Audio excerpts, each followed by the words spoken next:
Hey guys, how's it going? Um, I'm remaking the video that I sent previously because unfortunately I watched it. And one thing I noticed was the incessant likes and ums.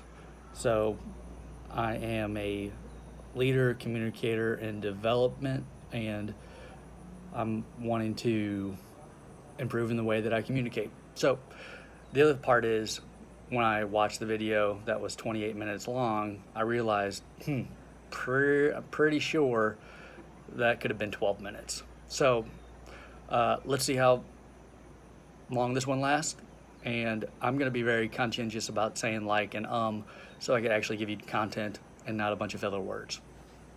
I'm in Branson. We're having a lot of fun. Weather's great. Kids cry a lot. We're going to go to the pool today. Hope you guys are doing great. So,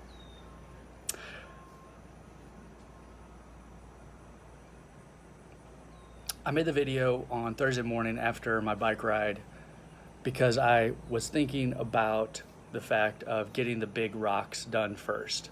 So, if there's something important that you deliver the value, let me back up. Identify what the most valuable thing that you add to the team. Write it down. I hope everyone has notes. What is the most valuable thing that you add to the team? Well, do that thing first and quickly. You've heard the principle, the 80-20 rule. I think it's Occam's razor or something to that effect. 20% of your time delivers 80% of the results. 20% of the clients deliver 80% of the profits. There's a new principle in town, and it's the 97.3% principle. This might have been something that the crazy guy Elon Musk came up with, but let's take an example, learning Spanish. If you learn 3% of the words, you could speak 97% of the language. Think about that. So there's 100,000 some odd words in Spanish. And if you learn 2,500 words, you'll be absolutely fluent.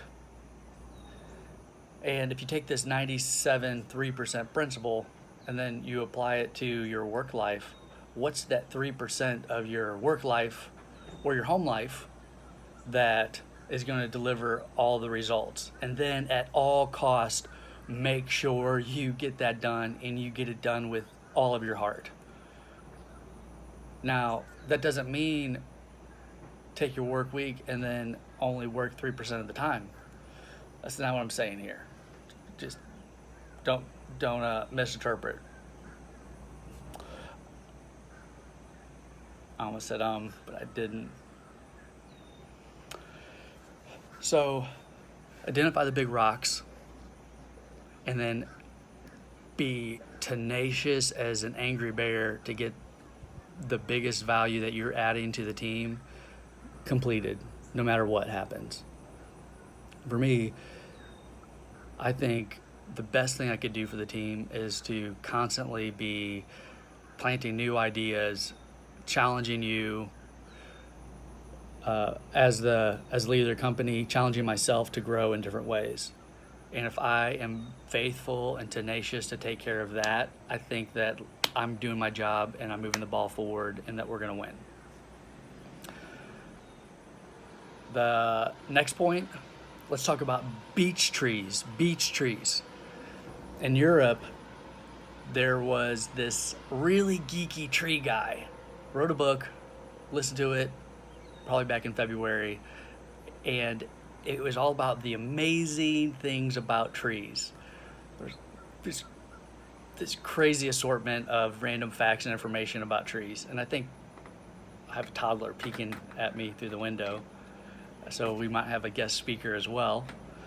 Let's just roll with it. Let's see what happens. Hey Silas, I'm making a video. Are you gonna make a video with me? No, we're on this patio. Yeah, we are on this patio. Hey Silas, I can't talk to you right now, But if you want to sit with me and do the video, we could do that, or you go back inside. What do you want to do?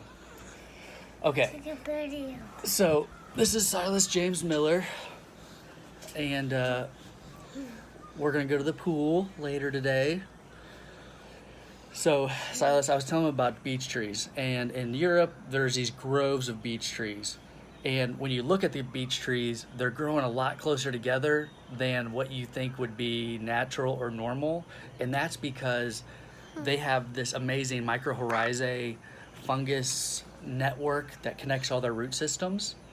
So in the really good times, the trees are feeding this fungal network and getting healthier. And in the really hard times, the trees are taking resource from this fungus. Right, Si? Come on, give me an amen. Hallelujah. Woo! And what's really cool is this whole grove is healthy because the fungal network connects all of the root systems. What this guy found was when he was walking through the grove of this beech stand, there was this gigantic stump, and it was, let's say it was like 4 feet in diameter. Around the outside of the stump were all these knobs, and he thought they were stones because it was close to a creek. But then after taking like a pocket knife to it, he could see that there was green plant material. And so he discovered that this tree that's been cut down probably 200 years ago when they did a bunch of like old growth timbering back in Northern Europe. And this stump was getting resource from the other trees in the grove and was growing new plant material. And I love that illustration because it does such a great job of describing. All right, Silas, I am highly distracted now. So you want to say hi to everyone? Okay, so you could sit on my lap, but you can't say anything. So if you say anything, I think it's back inside with you, okay?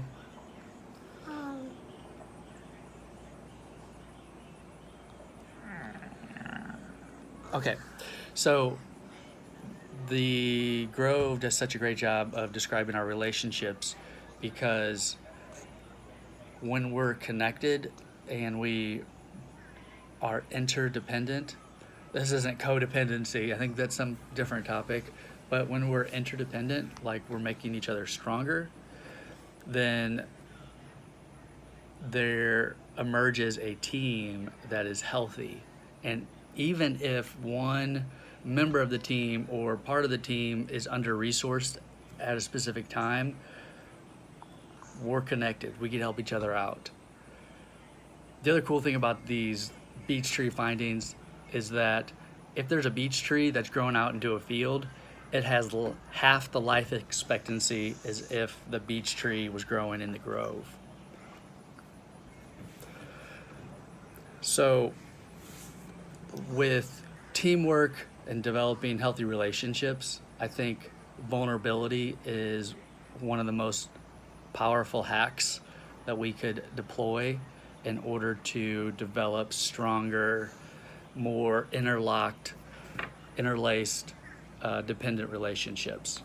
So vulnerability, it's not a topic I think people talk about a lot.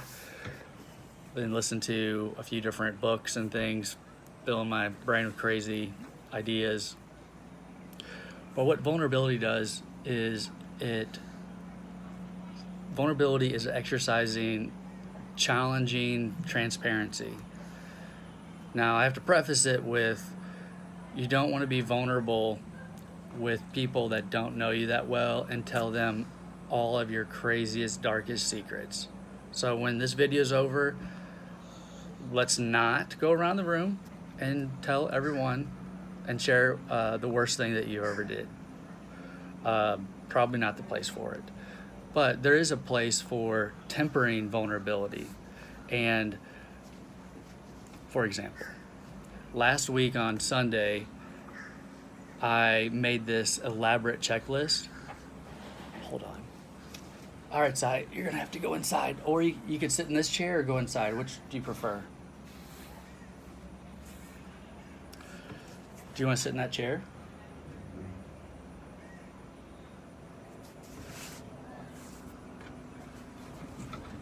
There you go, buddy. Here, you can play with these water shoes. And I have a magic wand. Who doesn't love a magic wand? Oh, what? Hey, and the show goes on. So, man, I wish you guys were here in person so I could say, what was I talking about?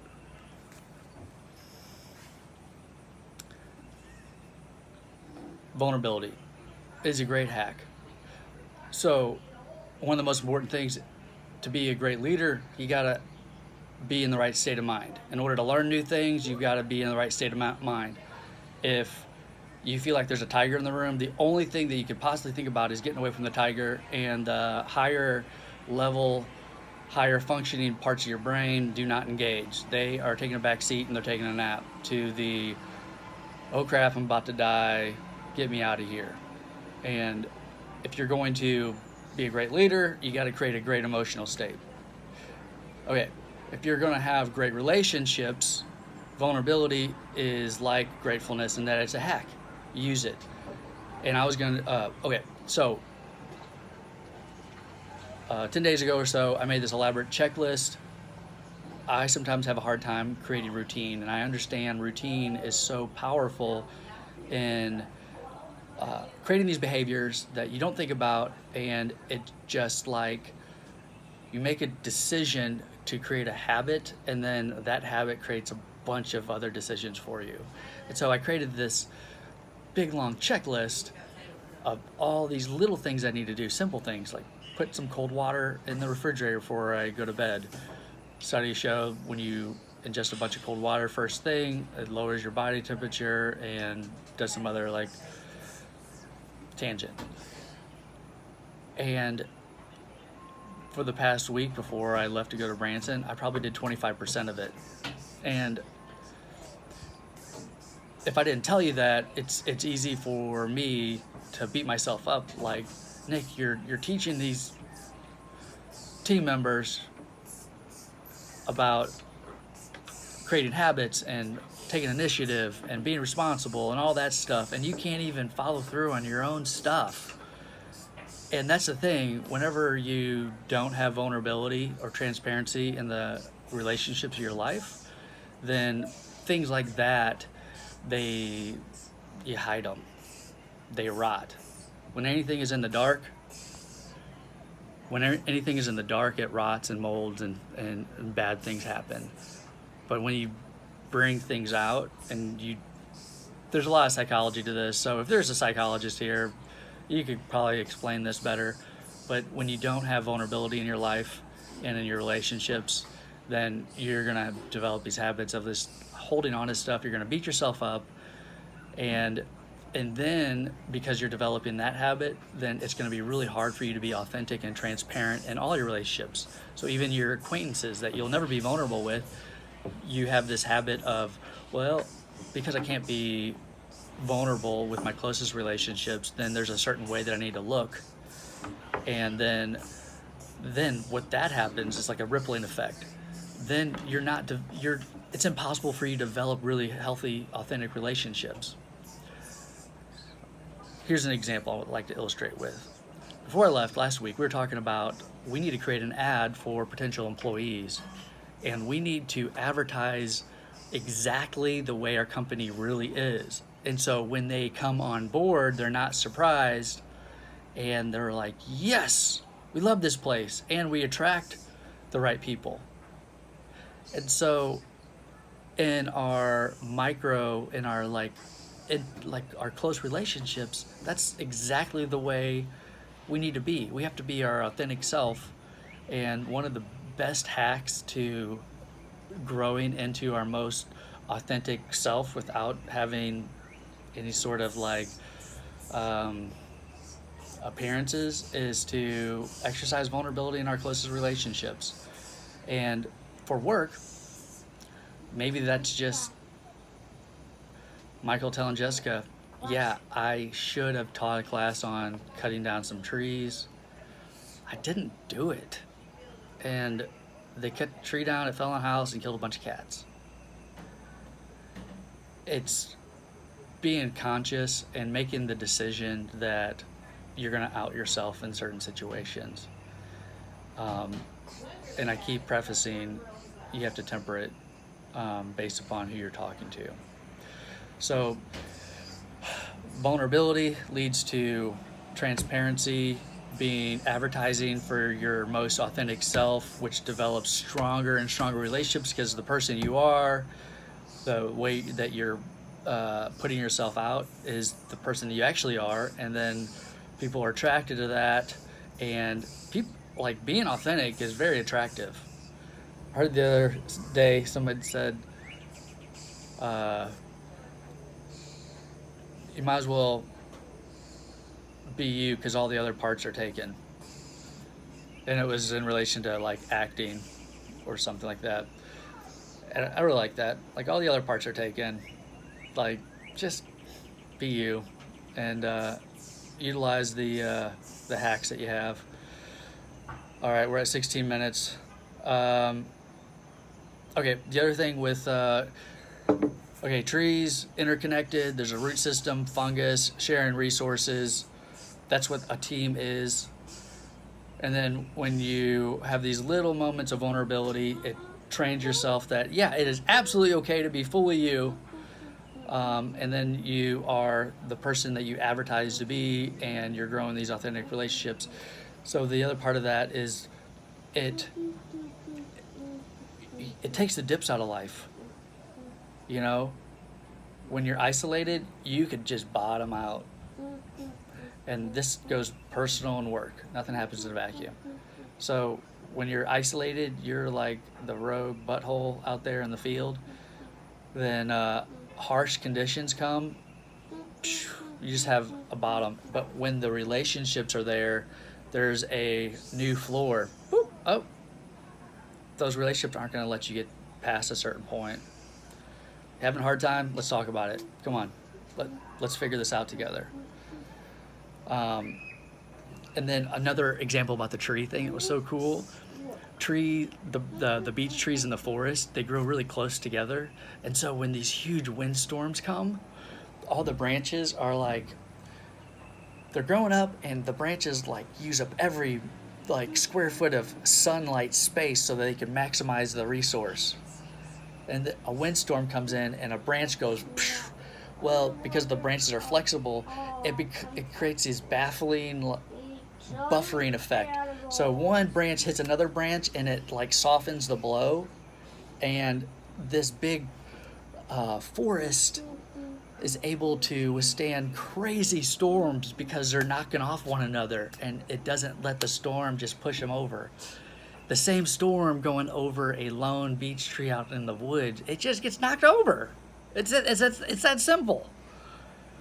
So I really like the geeky tree guy's explanation of all of this, and how powerful the illustration is when you're in a connected, healthy team. So be planted in a grove. If you are going to be running away from a bear, don't be a track star. You're going to get eaten. Be in a group, a larger group, because only one of you is going to get eaten. And take care of your big rocks first and ferociously. The big rocks first and ferociously.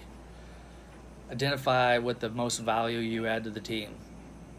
Thank you for watching, listening, contemplating, taking notes. Have an awesome day. Talk to you soon.